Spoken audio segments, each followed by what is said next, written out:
At 5:30 a.m., a woman in a lavender bathrobe floated by my porch like a thief in the morning. If not for the slight blink of a light from my bedroom window, I'd have bypassed her. Linda Hensley. Our HOA president loomed over my mailbox, her purse open as she picked through my mail with the delicacy of a jeweler examining gems. She pulled out key envelopes, stashed them in her bag, and rifled through the rest to appear unopened. What she didn't know was the spring wreath above my mailbox knocked over a camera, and the unmarked van parked 3 houses down had been following her for days. This wasn't petty neighbor, Dramati was federal mail theft, and today the trap was snapping shut as Linda glided back into her spotless Victorian home tying up her bathrobe. I felt a surge of triumph and shock. For months I'd been shouting into the void about my missing mail bills. Missing packages disappeared, my credit score plummeting from payments. I never saw everyone accusing me of being paranoid, but seeing Linda's ritual behind my blinds, I knew I'd been correct. The postal inspector in the van, already on his radio within minutes. Linda's perfect world would fall apart on her spotless lawn. 3 months ago, Sarah Mitchell relocated to Crestwood Estates after landing a PR position at a downtown firm. The neighborhood shined manicured lawns, uniform mailboxes, suburban utopia straight from a brochure. The realtor listed active HOA as an amenity. Landscaping events, skyrocketing property values. She didn't say. Linda Hensley when trouble stirred. My first week anticipated Mila new debit card, a work contract, a last paycheck never came. The post office assured mail was delivered to my address. Every day, the bank assured the card had been mailed. My boss resent the contract electronically, which hurt. Then bills ceased arriving. My power company called regarding a past due account. I'd never received the bill, same with internet, car insurance. Even a traffic ticket I'd forgotten by month 2. My credit report was a mess, late payments accumulating. I terrorized my mailbox hoping to intercept the carrier. That's when Linda showed up.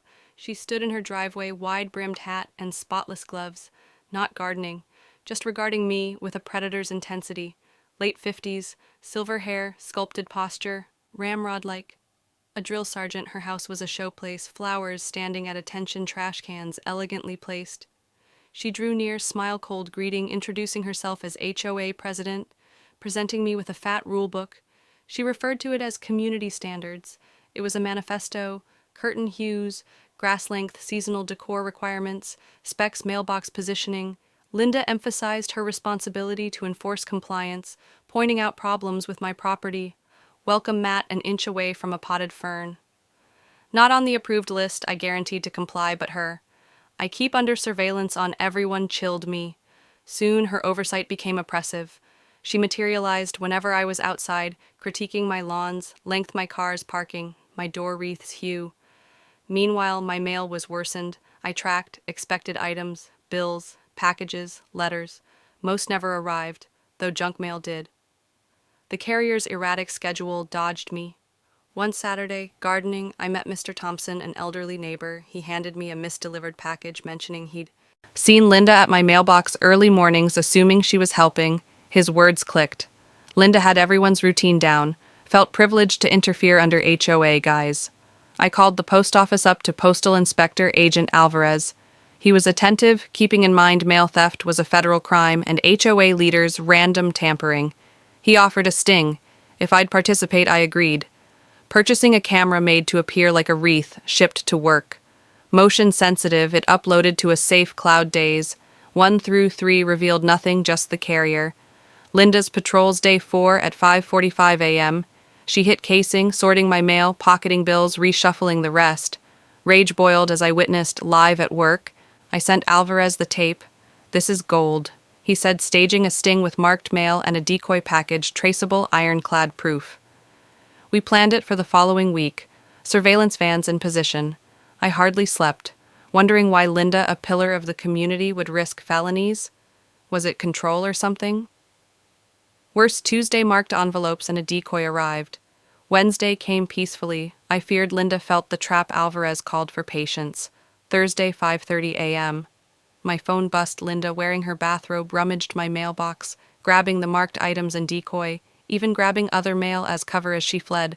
The van rolled minutes later. Screams rang out from her porch. I got dressed watching from my living room. Linda, ringed by ites, flailed wildly, pointing an agent clutched the marked mail, and Decoy reading her rights. Another snapped her shocked in her bathrobe. The woman who'd sabotaged me was cornered. Neighbors emerged. Mr. Thompson gawked. A family stared. By 7:00 a.m. Alvarez updated me. Linda was arrested, her home search, revealing a basement mail trove organized by address dating back years. She'd hit multiple neighbors claiming she was monitoring threats. But the evidence crushed her lies. Others soon reported missing mail. Late fees, lost medical results, halted Social Security statements. News broke within hours. Linda's mug shot splashed across broadcasts, her HOA reign exposed as a criminal front. The HOA's emergency meeting was chaos. Board members blindsided, apologized, ousting Linda, and calling elections residents, aired grievances. Linda dismissed their mail complaints, bullied with rules. One neighbor raged. She stole while preaching standards.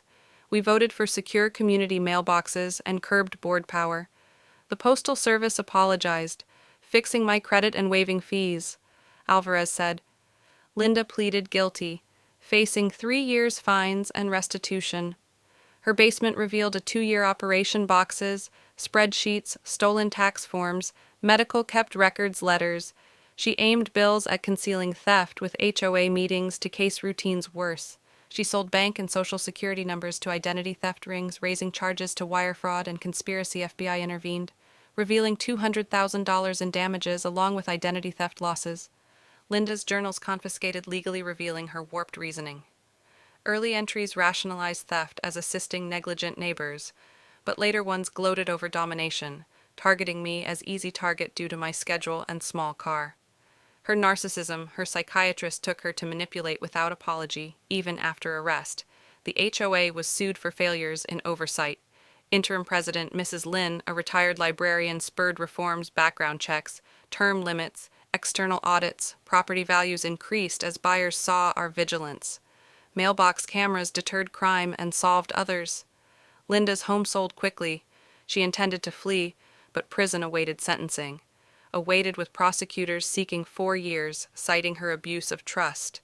Her $300,000 in criminal assets were seized for victims. Her journals, half-taped shut, became law enforcement case files, her case influencing postal inspector training and HOA reform debates. Neighbors united, a watch program uniting them. Linda's ruin immortalized in her cuffed porch. Moment was no one is above the law. Her obsession with control gave birth to a stronger community, one she'd never again control. Where are you from? Remark still standing if you'd fight like me.